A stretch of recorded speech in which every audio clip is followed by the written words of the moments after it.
It's 1 a.m. on a Friday night in New York City, and I'm hanging out with my friend Suze as we walk into a Hell's Kitchen dive bar. I'm visiting New York. I'm visiting family on Long Island for the weekend, and I'm just staying inside of New York City with my friend Suze. She's kind enough to put me up. Well, maybe I'm staying with my friend Suze unless something happens tonight. So you see, Suze is my best wingman. It's good for me. She's fearless. She's never afraid to go up to anybody. She's gorgeous, so I get those handsome by association points. She's also extremely popular, so I get to tap her network of single female friends. But as we walk into this dive bar, my head sags a little as I see the table that we're approaching is 3 men and 1 woman. I don't like these odds, but I do like the woman that we're approaching. She has freckles on her face. She has this cute flapper-style brunette hair, and I hear her easy, kind of throaty laughter as we approach the table. Luckily, Suze, the best wingman a man can have, she asks everyone to scoot in 2 seats clockwise, so tick, tick. As I sit down to the table, I'm sitting right across from that flapper-style brunette, and it turns out her name is Charlotte. Immediately, without me having to ask, Suze starts up a conversation with a man that's immediately next to Charlotte. So I have this uninterrupted conversation with her. We get to bond over our mutual favorite TV show, Friday Night Lights. Charlotte also gets to tell me about why she's in town.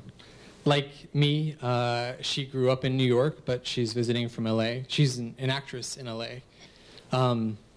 She tells me about all these auditions she goes on. She tells me about how all these film producers tell her that she's not pretty enough to be an ingenue, and she's not tall enough to be the ingenue's best friend. A little sad, yeah. I say, not to be shallow, but I would totally like to see a film with you in the lead role. I pat myself on the back for the decent line. She puts her hand on my thigh underneath the table. And feeling a little bit inspired, I pull out my best move. My best move, I grab her by the hand and I say, let's do something. And I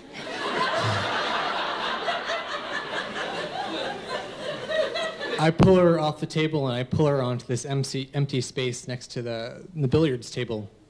And I scoop my right hand against her back, and she blinks at me before tucking her head against my chest as we dance to this slow alt-country song. And I remind myself yet again that the best decision I made in college was joining the ballroom dance team, and not anything scholastic whatsoever. And the song finishes, and she looks at me, and I look at her, and I kiss her. And lucky for me, the next song is another slow song, and we keep on dancing. And then she leans up on her toes, and she says to me, "You should totally get a hotel room. We should go to the Algonquin Hotel. It's only a few blocks away. I'll let you do whatever you want to me. I'm yours."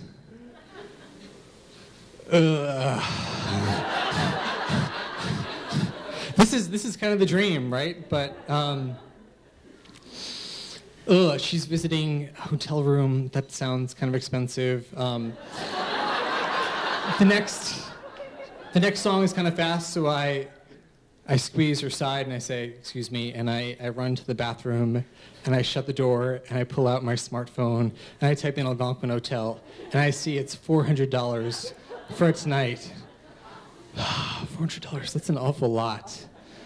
Even for somebody who says they'll let me do anything. And I think about all the anythings that I've ever wanted to do, all the things that I've been too afraid to ask about, without any steady relationship that I've been in, any words that I've been afraid to say out loud. and I count them up, and it seems to be about 12, and then I divide 400 by 12. And I'm kind of drunk, so it takes a really long time to figure out this math, which is like $33.50. And I take a pause from the cost-benefit analysis to figure out, oh my gosh, there's risk involved too. What if we show up to this hotel and I buy this $400 hotel room and nothing happens? She says she's too tired. She just collapses on the bed, and then it's actually 400 divided by 0, which is infinite sadness. And I realize in the course of this that this is starting to sound a lot like prostitution, and this is not the kind of thinking that I am used to. Oh, God, I can't. And I realize that I've spent about 4 hours doing math 4 minutes doing math inside the bathroom, and I need to come out and come back, and we go back, and she's waiting for me. She's leaning against that billiards table, and I pull her into me, and she says, so what are you saying? And I say, maybe. And I hope that a little bit more drinking will make the decision clear for me. Luckily, the party has transitioned on, and Suze and her friend Dave, and now Charlotte and I are all going to go back for another drink at Suze's place, which turns out is only a few blocks away from the Algonquin, so I'm doing pretty good, and we go have another drink, and it's not adding any clarity to the situation. It turns out it's only making my thinking a little bit slower. And I tell Suze about this, and she says, I don't know, Joe. And Charlotte gets back from the bathroom, and I decide to take her out to the balcony, and we go to the balcony, and she slips her hands underneath my shirt, and she sticks her fingernails right between my ribs. And she says, so what do you say about that hotel room? And I think, I just can't spend $400. And I say, I wish, but I can't. And she says, well, we're at your friend Suze's place. Maybe she will give up her bed. And the logistics of the situation is that Suze and I, if I don't end up meeting someone tonight, are going to have a very platonic, separate bed situation in our tiny Hell's Kitchen apartment. And there's only one bed and floor, and it just doesn't work out. And Charlotte says to me, yeah, it'll work out. Just tell your friend Suze to go home with my friend Dave to Brooklyn. And I kind of like this because it's not prostitutional at all. It's just a little bit aggressive in regards to my friend Suze. But Suze is my best wingman, and how many other nights am I giving up if I ask this of her tonight? I can't. The math doesn't look that good.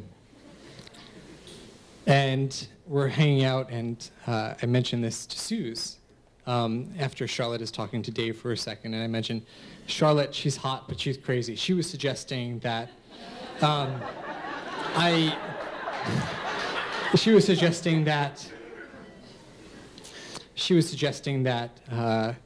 I kick you out and you go home with Dave to Brooklyn. And Sue says to me, Joe, if you want, I'll totally do that. Like I said, Suze is the best wing man a guy can ask for.